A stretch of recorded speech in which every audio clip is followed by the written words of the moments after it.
तर सर्व विद्यार्थ्यांचे माझ्या या JNS बेसिक झुलॉजी या चॅनलवर मी स्वागत करतो। तर आज आपण वेक्टर बॉर्न डिसीज म्हणजे कीटकजन्य रोग याविषयी माहिती घेणार आहोत। वेक्टर्स म्हणजे काय? वेक्टर्स म्हणजे कीटक किंवा त्याला आपण मराठीमध्ये रोगवाहक असे म्हणू शकतो। जे रोग प्रसार करतात किंवा जे रोग पसरवतात अशा कीटकांना वेक्टर्स म्हणतात। वेक्टर्स हे असे जीव आहेत जे संक्रमित व्यक्तीकडून किंवा प्राण्याकडून दुसऱ्या म्हणजे निरोगी व्यक्तीकडे रोग घेऊन जातात। म्हणजे निरोगी व्यक्तीकडे रोग वाहून नेण्याचं, संक्रमित किंवा रोगी व्यक्तीकडून निरोगी व्यक्तीकडे रोग प्रसार करण्याचं काम ज्यांच्याद्वारे केलं जातं त्यांना वेक्टर किंवा कीटक किंवा रोगवाहक असं म्हणतात।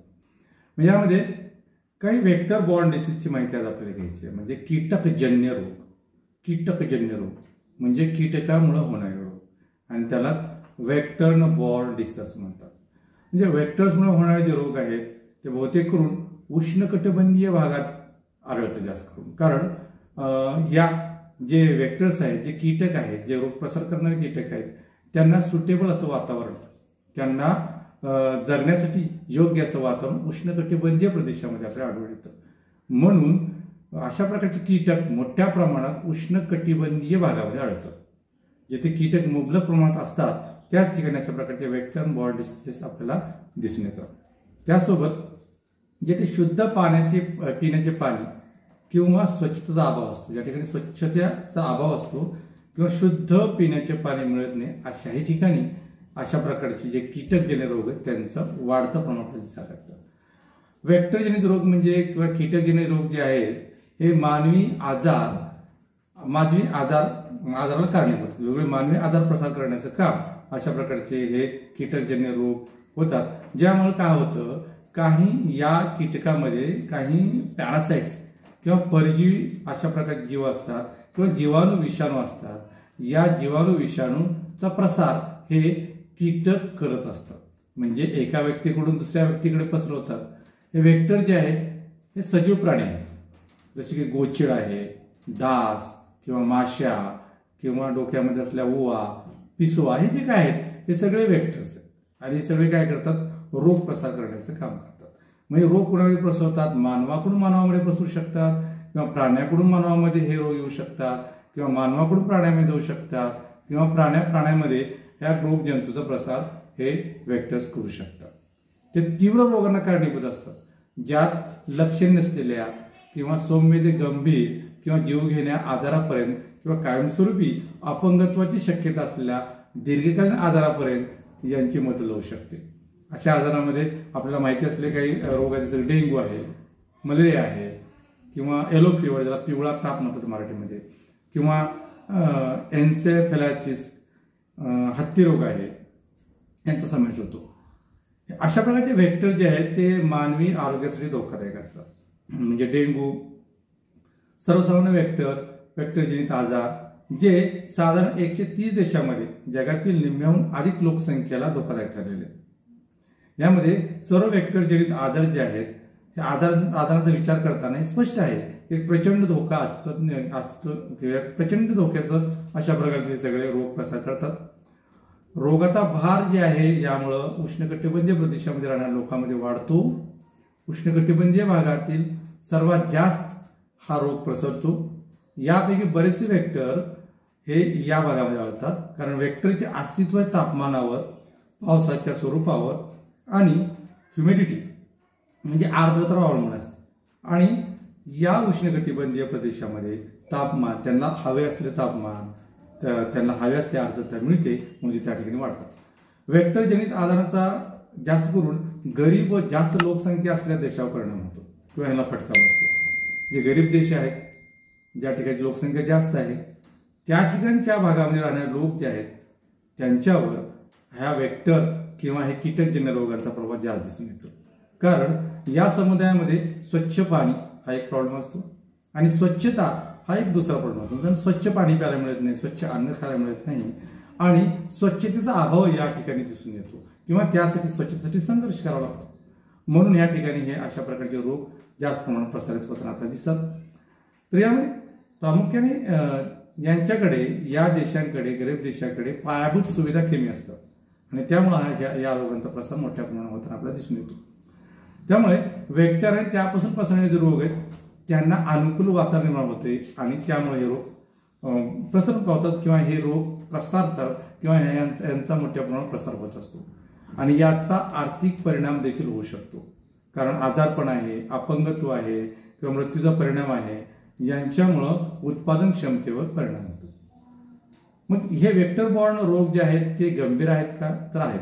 वेक्टरजनित रोग जे आहेत ते सर्वात गंभीर स्वरूपाचे अशा प्रकारचे रोग आहेत. मग त्यापासून संरक्षण आणि त्यावर नियंत्रण ठेवणं सुद्धा अत्यंत कठीण आहे. कारण उपचारानंतरही संसर्ग पसरू शकतो, उपचार झाले तरी संसर्ग पसरू शकतो. कारण हे सजीव सतत बदलत असतात, सतत वातावरणाशी जुळवून घेत असतात आणि त्यामुळं हे जे रोग आहेत ते गांभीर्याने घेण्याची गोष्ट आहे आणि ते पसरत राहतात.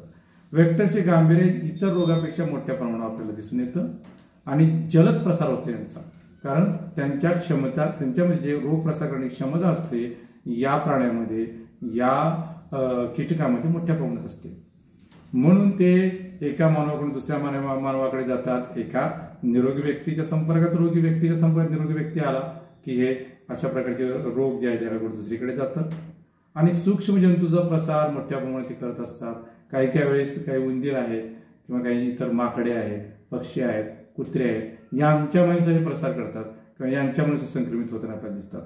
माणसाकडे रोग प्रसारित करताना सूक्ष्म जंतूचा प्रसार सुलभ करण्याचे काम वरील प्रकारचे जे काही घटक आहेत, जे काही प्राणी ते करत असतात.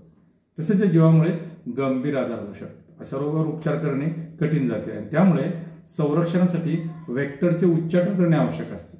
त्यामुळे ह्या सगळ्या कीटक आहेत तिचं उच्चाटन करणं गरजेचं असतं जेणेकरून अशा प्रकारच्या रोगांचा प्रसार होणार नाही. यामध्ये वेक्टरचे प्रकार बघत असताना पुढचा पॉईंट आहे वेक्टरचे प्रकार, टाइप्स ऑफ वेक्टर्स. त्यामध्ये एक आहे आपल्याला ओळखीचा असलेला वेक्टर किंवा कीटकचं नाव आहे डास, ज्याला आपण मॉस्किटो म्हणतो, हाऊस फ्लाईज माशा म्हणतो, एका पदातून दुसऱ्या पदात बसतात आणि त्यामुळे ते दूषित करतात. पिसवा आहेत, फ्लियाज, पिसवा जे उंदराच्या शरीरावर जास्त करून असतात. उवा, हेड लाऊज म्हणतात त्याला, किंवा ढेकून आहे, बेडबग्स. अशा प्रकारचे वेक्टरचे वेगळे प्रकार आहेत. हे काय करतात तर हे रोग प्रसार करण्याचं काम करतात. रोगवाहकांच्या या जे काही रोगवाहक आहेत किंवा वेक्टर्स आहेत यांची संभाव्य ठिकाणे कुठली आहेत याचा आता आपण विचार करूयात. रोगवाहकाची संभाव्य ठिकाणे यामध्ये साचलेलं पाणी, म्हणजे ज्या ठिकाणी कुठेही आपण एखादी वस्तू ठेवतो किंवा कुंड्या ठेवतो किंवा स्विमिंग पूल आहे, वेगवेगळी भांडी आहेत किंवा तलाव आहे, या ठिकाणी पाणी साचतं आणि त्या पाण्यामध्ये हे जे काही वेक्टर्स आहेत यांची वाढ होते, यांच्या पिलाची वाढ होते आणि त्यानंतर त्यांचा आळीची वाढ होत असते, हे वाढतात.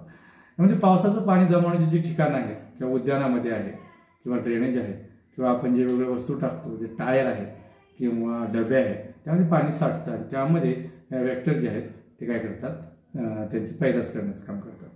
किंवा बाथरूम आहे किंवा स्वयंपाकघर आहे, स्वयंपाकघरातील उघड्या पाण्याच्या टाक्या आहेत किंवा उंदराची बिळं आहेत किंवा अंधारं ठिकाण आहे त्या ठिकाणी डास मोठ्या प्रमाणात असतात.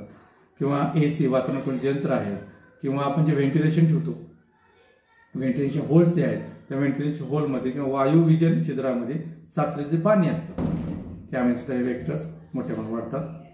इमारतीच्या छतावर साचलेले जे पाणी असतं त्यामध्ये ह्यांची वाढ होऊ शकते. किंवा जो आपला गोठा असतो त्या गोठ्यामध्ये पशुसंवर्धन शेड जे असतं किंवा गोठा असतो त्यामध्ये वाढू शकतात.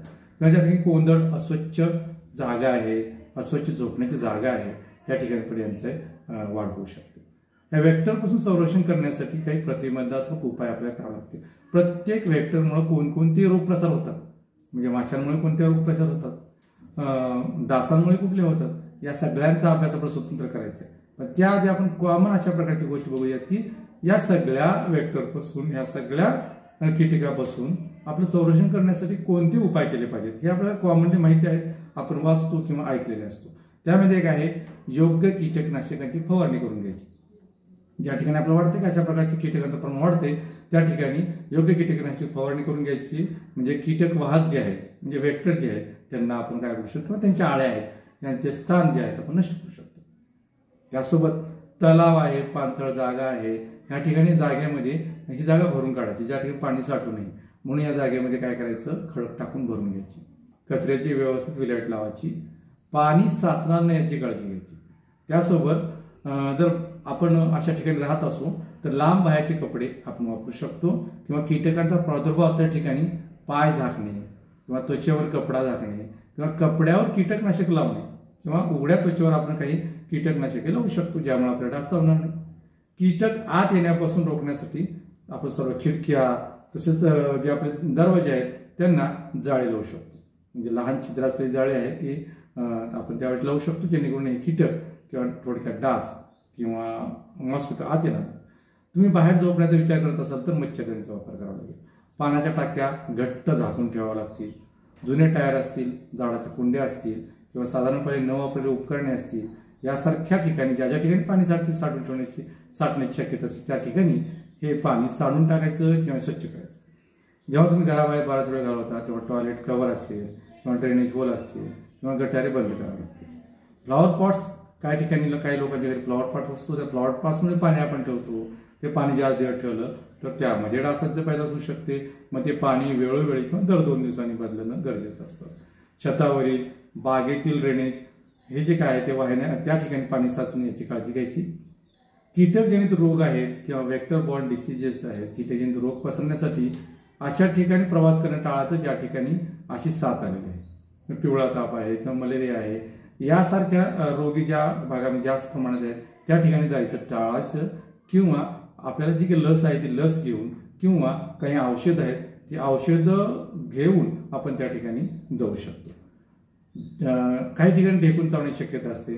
ढेकून चावणे टाळण्यासाठी बेड किंवा ते बेड लेनिन आहे किंवा गाद्या आहेत ह्या झोपण्यापूर्वी बघायच्या. खास करून ज्यावेळेस हॉटेलमध्ये किंवा लॉजमध्ये आपण उतरतो त्या ठिकाणी शक्यता जास्त असते. ज्या ठिकाणी प्रजनन होते त्या कोठारांना, त्या ठिकाणांना किंवा गुरांचे जे काय गोठे आहेत त्याकडे त्याच्या स्वच्छतेकडे लक्ष दिलं गेलं पाहिजे. स्थानिक भागात पाण्याच्या संपर्कात आल्यानंतर त्वचा पूर्णपणे कोरडी स्थानिक भागात पाण्याच्या संपर्कात आल्यानंतर त्वचा पूर्णपणे कोरडी करा. म्हणजे पाण्याच्या संपर्कात आल्यानंतर ज्या ठिकाणी आपण राहतो त्या ठिकाणी त्वचा कोरडी करा. तलावात किंवा साचलेल्या पाण्यात पोहू नका. म्हणजे तिथं अजिबात शौच करू नका किंवा घाण करू नका. नेहमी वैयक्तिक स्वच्छता राखणं महत्वाचं आहे आणि पिण्यासाठी किंवा शॉवरसाठी शुद्ध पाणी वापरायचं. आपण मानवी कचऱ्याच्या पाण्याचे स्रोत जे आहेत त्यांची विल्हेवाट व्यवस्थित लावली पाहिजे. घाण पाणी आहे शेतामधून किंवा घरामधून जाणारं जे घाण पाणी, खास करून घराच्या बाहेरचे पडणारं पाणी आहे त्या पाण्याची व्यवस्थित विल्हेवाट लावली, या सगळ्या गोष्टी केल्या तर आपण अशा प्रकारचे जे काय वेक्टर बॉर्न डिसीजेस आहेत किंवा कीटकापासून होणारे जे रोग आहेत त्यावर प्रतिबंध घालू शकतो. यानंतर या पुढच्या व्हिडिओमध्ये अशाच प्रकारचे आपल्याला या वेक्टरमधून कुठले रोग होतात आणि त्यावर कंट्रोल कसं करायचं याची सगळ्यांची माहिती आपल्याला या पुढच्या व्हिडिओमधून घ्यायची. धन्यवाद.